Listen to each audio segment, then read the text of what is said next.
ગૂગલમાં આપણે ઘણું બધું સર્ચ કરીએ છીએ, અમુક પર્સનલ અને અમુક પ્રોફેશનલ, પરંતુ બધું જ તમને એવું લાગે છે કે તમે એક વખત ગૂગલની હિસ્ટ્રી ડિલીટ કરી નાખો તો બધું જ જતું રહે. આવું અત્યાર સુધી વિચારતા હોય ને તો ખોટું વિચારો છો, કારણ કે ગૂગલ તમારી બધી જ વસ્તુ સાંભળે છે, જોવે પણ છે અને આની સાથે એ જ પ્રમાણે બધી વસ્તુ તમને બતાવે પણ છે. પરંતુ આ કઈ રીતે કામ કરે છે અને એકચ્યુઅલમાં જો ગૂગલની હિસ્ટ્રી ડિલીટ કરવી હોય તો કઈ રીતે કરી શકાય છે, એ જો તમારે જાણવું હોય ને તો ધ્યાનથી સાંભળજો. હું તમને એક વાત કહું.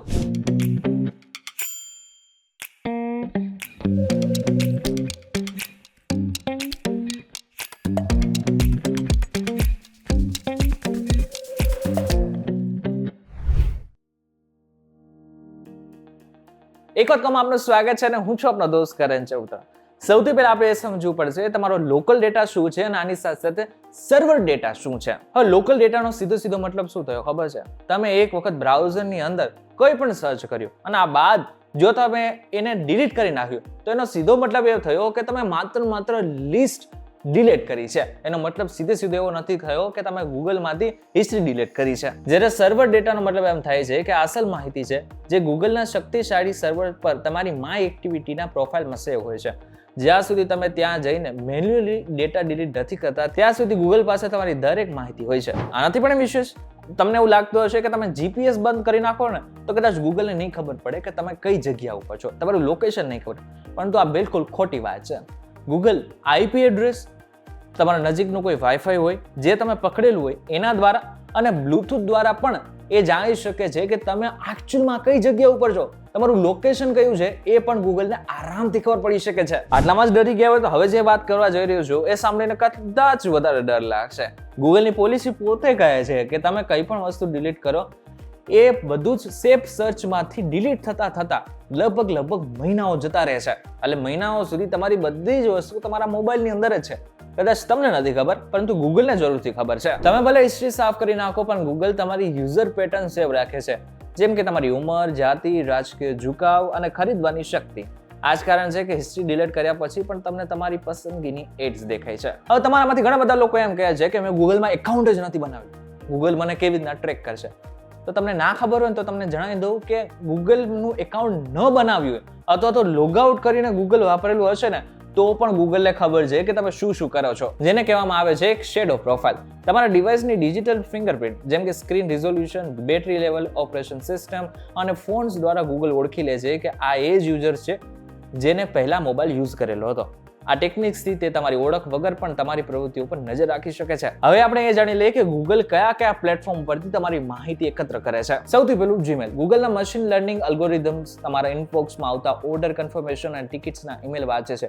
તમે ક્યારે, ક્યાં અને કેટલામાં શું ખરીદ્યું છે તેની તમામ વિગત ગૂગલના પરચેસીસ વિભાગમાં સેવ થાય છે. આનો સીધો મતલબ શું થયો ખબર છે?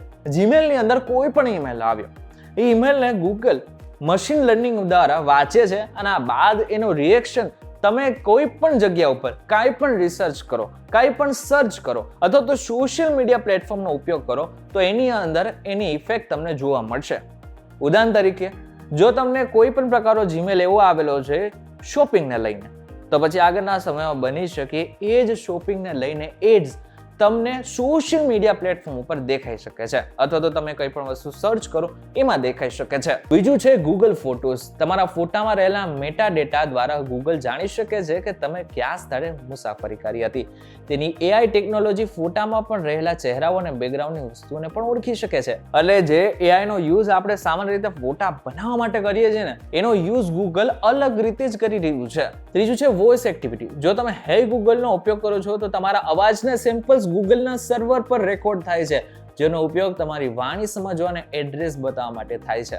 તમે એક વસ્તુ નોટિસ કરેલી હશે કે તમે જ્યારે કોઈ પણ વેબસાઇટ ઉપર સાઇન અપ કરો છો, નવું એકાઉન્ટ બનાવો છો અને એ પણ ખાસ કરીને ગૂગલ દ્વારા બનાવો છો તો તમારી પાસે અમુક પરમિશન લેવામાં આવે છે. તમે બધામાં કન્ટિન્યુ કરી નાખો છો, તમે ક્યારે વાંચતા નથી કે એની અંદર શું છે.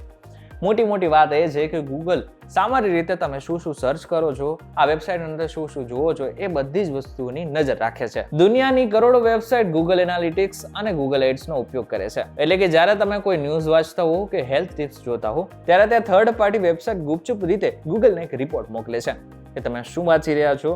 આને ક્રોસ સાઇટ ટ્રેકિંગ કહેવામાં આવે છે, જેને તમારી બ્રાઉઝિંગ હિસ્ટ્રી સાથે કોઈ જ લેવા દેવા નથી. હવે અહીં સુધી તમને સમજાઈ ગયો છે કે કઈ રીતે ગૂગલ તમારી બધી જ એક્ટિવિટીને સર્ચ કરે છે અને સાથે એના ઉપર નજર રાખે છે. પરંતુ આ સર્ચ હિસ્ટ્રીને ડિલીટ કરવી હોય, પરમિનન્ટ ડિલીટ કરવી હોય તો શું કરી શકાય છે? સૌથી પહેલા એની વાત કરીએ. શું કરવાનું છે? માય એક્ટિવિટી તમારે સાફ કરવાની છે. myactivity.google.com ઉપર જવાનું છે અને આ બાદ ડિલીટ બટન દબાવીને ઓલ ટાઈમ સિલેક્ટ કરવાનું છે. આ બાદ ઓટો ડિલીટ પણ સેટ કરી શકો છો. ગૂગલને તમે સેટ કરી શકો છો કે દર 3 કે 18 મહિને બાદ તમારી હિસ્ટ્રી જાતે જ એ ડિલીટ કરી નાખશે. આ બાદ તમારે શું કરવાનું છે?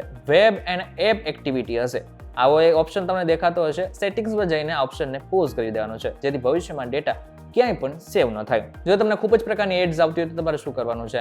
myaccount.google.com/data and privacy ઉપર જઈને પર્સનલાઇઝ્ડ એડ્સને ઓફ કરી શકો છો. આનાથી પણ વિશેષ, તમે ઘણી બધી વખત વેબસાઇટ ખોલતા હશો ને તો એની અંદર કૂકીઝ લખેલું હશે. એની અંદર 3 ઓપ્શન આપવામાં આવેલા હશે.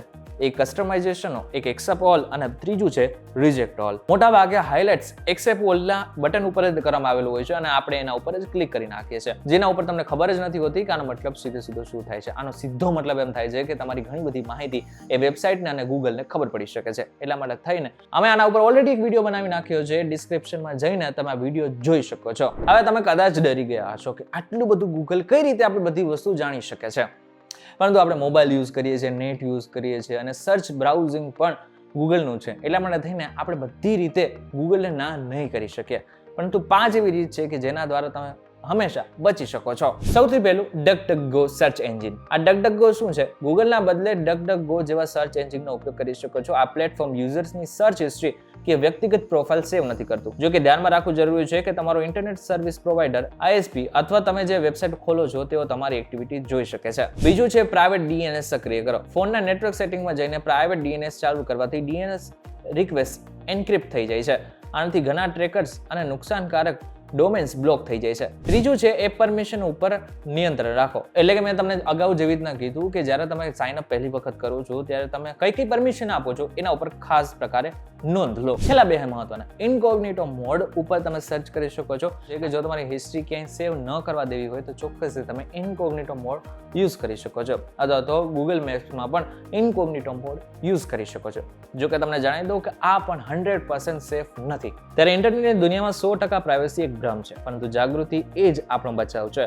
ગૂગલ હિસ્ટ્રી ડિલીટ કરવી એ માત્ર ઉપર છેલ્લી સફાઈ છે. સાચી સુરક્ષા ત્યારે જ મળશે જ્યારે તમે ગૂગલના ઊંડા સેટિંગ્સને સમજશો અને ડેટા આપવા પર અંકુશ લગાવશો. ત્યારે અમારો ઉદ્દેશ ગૂગલને બદનામ કરવાનો તો બિલકુલ નહોતો, પરંતુ માત્ર તમને જાણકારી આપવાનો ચોક્કસથી હતો. ત્યારે આ બાબતને લઈને તમારું શું કહેવું છે અમને જરા કોમેન્ટ કરીને ચોક્કસથી કહેજો. વિડીયો થકી જો તમને કોઈ ઇન્ફોર્મેશન મળે તો વિડીયો લાઈક અને શેર જરૂરથી કરજો. તથા આવા જ ઇન્ફોર્મેટિવ વિડીયોઝ માટે વીટીવી ડિજિટલ સાથે જોડાયેલા રહેજો.